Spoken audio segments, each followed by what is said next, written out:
Legislature को denote किया गया है। Y legislature? बिकॉज लेजिस्लेचर का बहुत ही इंपॉर्टेंट रोल होता है यहाँ पे, जो किसी भी कानून को, किसी भी लॉ को बनाने में, ठीक है। इसके बाद आर्टिकल 124 से लेके आर्टिकल 147 तक ये हमारे देश की जो जुडिशरी है, यानी कि न्यायपालिका, उसे डिनोट किया गया। अब यहाँ पे एक आर्टिकल मैंने छोड़ दिया, क्या आपने नोटिस किया? सर आपने 52 से लेके 78 तक बात की, 79 से लेके 122 तक बात की, 124 से लेके 147 तक बात की, बट आर्टिकल 123 कहाँ गई? तो आर्टिकल 123 एक्चुअली खास स्पेशली जो फर्स्ट सिटीजन ऑफ इंडिया, हमारे देश में इनको कहा जाता है, इस राष्ट्र में, यानी कि प्रेसिडेंट ऑफ इंडिया, हमारे देश के जो राष्ट्रपति हैं, उन्हें दिया गया ordinance power. Article 123 ordinance power. इसके अलावा भी कुछ ऐसी चीजें थी जो हमारे कॉन्स्टिट्यूशन के आर्टिकल में नहीं लिखा जा सका, उसके लिए कुछ अलग से शेड्यूल्स बनाए गए। What are schedules?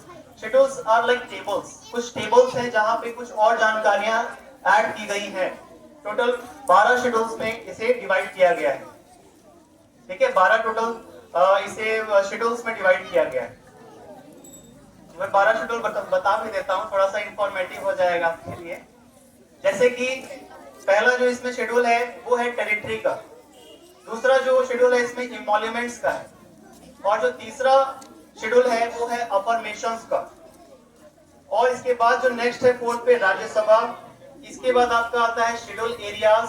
इसके बाद आता है आपका अदर शेड्यूल एरियाज। इसके बाद आता है आपका फेडरल स्ट्रक्चर ऑफ इंडिया, ठीक है जी। उसके बाद आता है आपका, हाँ, इसके बाद आपका जो नेक्स्ट है वो आ जाता है आपका अदर शेड्यूल एरियाज। उसके बाद नेक्स्ट है आपका L4। थोड़ा सा मैं भूल रहा हूं, मुझे याद करने दीजिए। इसके बाद जो आपका आता है वो लैंड रिफॉर्म्स आता है। इसके बाद आपका डिफेक्शन आता है। इसके बाद आपका पंचायत आता है। इसके बाद आपका म्युनिसिपैलिटीज आता है। थोड़ा सा ज्यादा इंफॉर्मेटिव हो गया, लेकिन चलिए, कभी कभी ऐसा होता है, लेकिन इन चीजों को ध्यान में रखना चाहिए, बहुत इंपॉर्टेंट चीजें हैं। और आज मैं इसके संविधान की बात कर रहा हूँ क्योंकि आज खास की आज का दिन जो है वो संविधान को ही डिनोट किया गया है, हमारे कॉन्स्टिट्यूशन को ही डिनोट किया गया आज का ये खास दिन 26 जनवरी।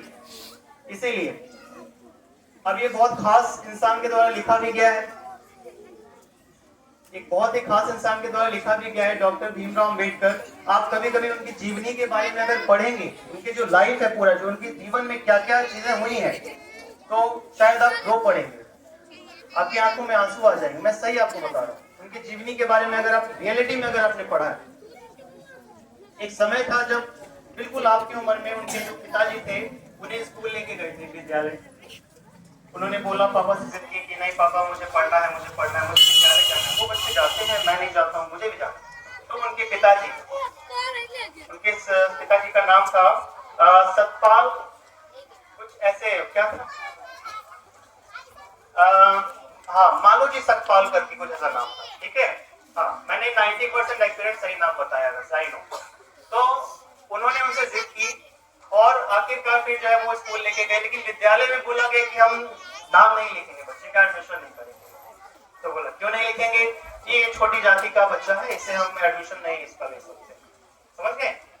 उनकी छोटी जाति के होने की वजह से उनका नामांकन नहीं कराया गया, विद्यालय में मना कर दिया गया कि नहीं नामांकन करेंगे, छोटी जाति। उस टाइम बहुत चलता था, छोटी जाति, नीची जाति, बड़ी जाति, है ना, ये जाति वो जाति, जाति जाति सिर्फ जाति, अभी भी है वो, उस टाइम भी चलता, उस टाइम ज्यादा था, वैसे थोड़ा बेटर हुआ है, लेकिन एजुकेशन ने अभी डोमिनेट किया है। उस टाइम एजुकेशन नहीं था तो जातिवाद था, आज एजुकेशन है और ये एजुकेशन दिन ब दिन बेहतर हो रहा है हमारे देश में। देखिए जो जातिवाद है वो धीरे धीरे अब खत्म भी हो रही है, धीरे धीरे, पहले के अकॉर्डिंग बहुत कम।